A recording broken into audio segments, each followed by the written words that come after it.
आपने देखा होगा कि अक्सर वेबसाइट्स के ऊपर चेकबॉक्स आ रहे होते हैं। एक तो हम देखेंगे कि चेकबॉक्स जो आ रहे होते हैं वो कैसे आ रहे होते हैं, पहली बात। दूसरा, हम चाहते हैं कि जो चेकबॉक्स हैं जो आ रहे हैं वो बाय डिफॉल्ट उनमें से कोई एक चेकबॉक्स चेक ही आए लिखा हुआ। जैसे अक्सर होता है ना, आपसे किसी वेबसाइट पे जाते हैं, प्राइवेसी पॉलिसी आपसे साइन करवाते हैं वो, तो उसके ऊपर यस बाय डिफॉल्ट क्लिक होता है ताकि यूजर को क्लिक ना करना पड़े, सोचना ना पड़े, सीधा वो चेक ऑलरेडी हो, यस करे, नेक्स्ट करे तो वो आगे गुजर जाए। इसी तरह हम चेकबॉक्स बनाएंगे और चेकबॉक्स बना के हम देखेंगे वो चेकबॉक्स जो है वो ऑलरेडी उनमें से कोई एक हमारी मर्जी का, हमारी मंशा का, उसे क्लिक करें तो वो चेक आए। चलें आए वीडियो की तरफ चलते हैं। Enjoy the lecture. ये हमारे चैनल का नाम है प्रोग्रामिंग विद अदनान, जल्दी से इसको सब्सक्राइब करें। ये प्लेलिस्ट है वेबसाइट डेवलपमेंट के नाम से, फौरन इसे बुक मार्क करें, पहली वीडियो से एंड तक देखें ताकि आप डॉलर कमा सकें। सीधा हम अपनी वेबसाइट पे चलते हैं और हम देखते हैं आज का जो हमारा टॉपिक है वो बेसिकली है चेकबॉक्स। चेकबॉक्स हम डिस्कस करेंगे और इसके अंदर हम एक छोटा सा फॉर्म बना लेते हैं। मैंने आपको बताया डाटे को रिट्रीव करने के लिए, सबके लिए डाटे को गेट करने के लिए, सेंड करने के लिए हम फॉर्म को यूज़ करते हैं। फॉर्म का एक मेथड होता है, वो गेट होता है या पोस्ट होता है। गेट वो होता है जिसमें डाटा हमने खुद देखना हो, पोस्ट होता है जिसमें डाटा भेजना हो। फॉर्म के ऊपर एक एक्शन मेथड होता है और एक्शन क्या होता है, ये सर्वर के साथ कम्युनिकेट करने के लिए होता है। ये अभी क्योंकि हमने बैकएंड लैंग्वेज नहीं सीखी इसलिए हम एक्शन पे अभी काम नहीं कर रहे, लेकिन हम लिखेंगे ज़रूर। अब फॉर्म के अंदर हमारी डिफरेंट चीज़ें होती हैं। फॉर्म के अंदर हमारा कोई भी इनपुट होता है और फॉर्म के अंदर हमारा एक बटन होता है जो सबमिट करता है, उसको भी हम इनपुट कर लेते हैं और इसकी जो टाइप है वो हम बटन कर लेते हैं। तो जब बटन टाइप करते हैं तो बटन दिखाता है। अब ये हम कंट्रोल F5 करते हैं तो हमारे सामने ये एक फॉर्म सा लिखा हुआ आ गया और ये फॉर्म चेकबॉक्स का फॉर्म है। ये एक बटन है, इसको हमने बताना भी है, इसका नाम बताना पड़ेगा हमें और नाम बताने के लिए हमें इसको वैल्यू देनी पड़ेगी। वैल्यू में हम कहते हैं सबमिट, तो ये हम सबमिट करेंगे। कंट्रोल F5 करते हैं, ये आपके सामने ये हमारे पास में एक फॉर्म ऑलरेडी फिल हुआ आ गया। अब मैं इसके अंदर एक इधर BR देता हूँ और BR दे के मैं ताकि इसके अंदर एक लाइन क्रिएट करूँ। कंट्रोल F5 करते हैं, ये देखें हमारी एक लाइन क्रिएट हो गई है, बटन हमारा नीचे आ गया। मुझे इस जो इनबॉक्स है इसको बेसिकली मुझे टेक्स्ट नहीं लिखना, मुझे इसको एक चेक बॉक्स बनाना है। तो मुझे सबसे पहले मैंने आपको बताया था कि हम इनपुट की टाइप बाय डिफ़ॉल्ट टेक्स्ट होती है, लेकिन इसे बताना पड़ता है ये क्या है। हमने इनपुट को बताया कि ये एक चेक बॉक्स है। अब चेक बॉक्स हमने बता दिया, लेकिन चेक बॉक्स खाली बता के तो कुछ नहीं होगा ना, उसको बताना पड़ेगा कि ये कौन सा कैसा चेक बॉक्स है। तो हमें बताना पड़ेगा इसकी वैल्यू क्या है। मिसाल के तौर पे इसकी वैल्यू है कार, तो इसकी वैल्यू में कार लिखा आ जाएगा। इसी तरह जो टेक्स्ट बॉक्स होता है उसका एक नाम भी होता है, हम इसे कहते हैं कि व्हीकल ए, ये इसका नाम है व्हीकल ए। इसके आगे डैश डाल देते हैं, व्हीकल डैश ए, ये इस टेक्स्ट बॉक्स का नाम है। कंट्रोल F5 करते हैं, अब देखें क्या होता है। कंट्रोल F5, ये आपके सामने एक चेक बॉक्स आ गया, लेकिन ये चेक बॉक्स का कुछ मतलब समझ नहीं आ रहा।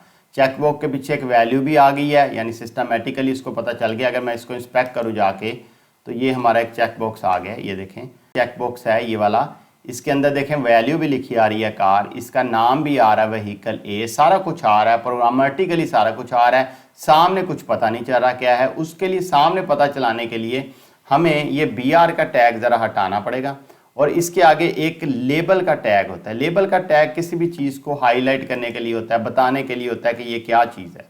तो लेबल के टैग में हम इसको लिखेंगे कि I am a कार।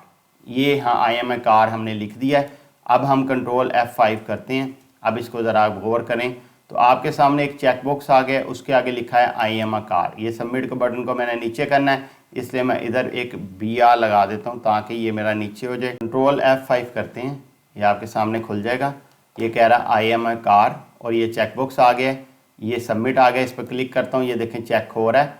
मैं इसको अनक्लिक करता हूँ तो वो इस तरह से हो रहा है। अब मुझे एक और चेक बॉक्स लेके आना है, तो मैं इधर इनपुट लिखूंगा। इनपुट के आगे मुझे पता है कि मुझे इसकी टाइप बतानी पड़ेगी कि क्या है। मैं टाइप बताता हूँ, टाइप में मैं इसको बताता हूँ कि ये चेक बॉक्स है और चेक बॉक्स के आगे वो पूछेगा कि इसकी वैल्यू क्या है, तो मैं इसे कहता हूँ कि बाइक है।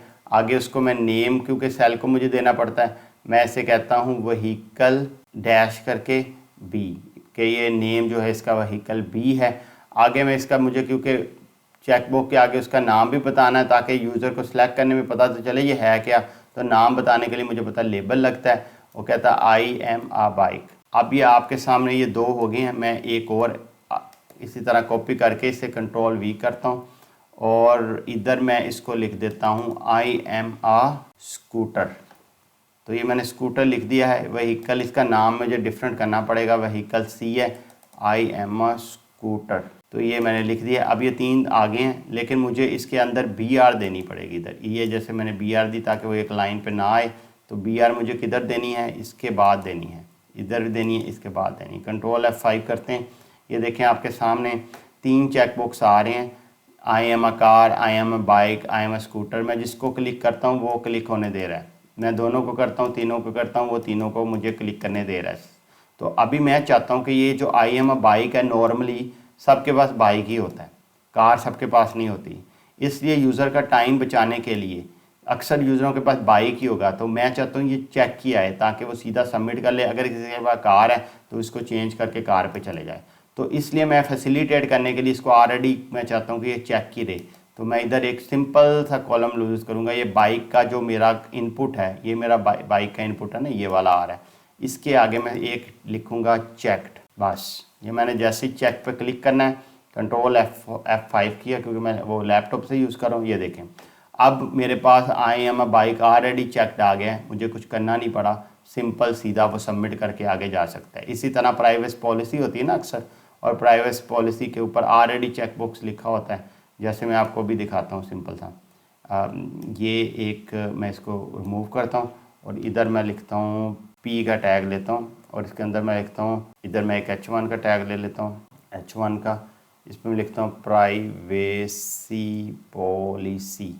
प्राइवेसी पॉलिसी ये इस तरह कुछ भी लिख देते हैं हम प्राइवेसी पॉलिसी के अंदर, ठीक है। आगे मैं इसके आगे लिखता हूँ H5 लिखता हूँ और मैं इसे कहता हूँ डू यू एक्सेप्ट, ये मैं लिखता हूँ। और ये अगर अक्सर आपने देखा होगा। और नीचे मैं एक लेबल ले लेता हूँ क्योंकि मुझे बताना पड़ेगा कि ये क्या चीज़ है। और लेबल को मैं बताता हूँ यस लिखता हूँ। और नीचे मैं एक इनपुट लेता हूँ, इनपुट को मैं आगे टाइप देता हूँ। टाइप में मैं चेकबॉक्स लिखता हूँ। चेकबॉक्स के आगे मुझे नेम भी देना पड़ेगा, नेम में मैं यस फॉर एग्ज़ाम्पल कह देता हूँ। और मुझे इसके अंदर वैल्यू भी देनी पड़ेगी, वैल्यू भी मैं यस कह देता हूँ मिसाल के तौर पे।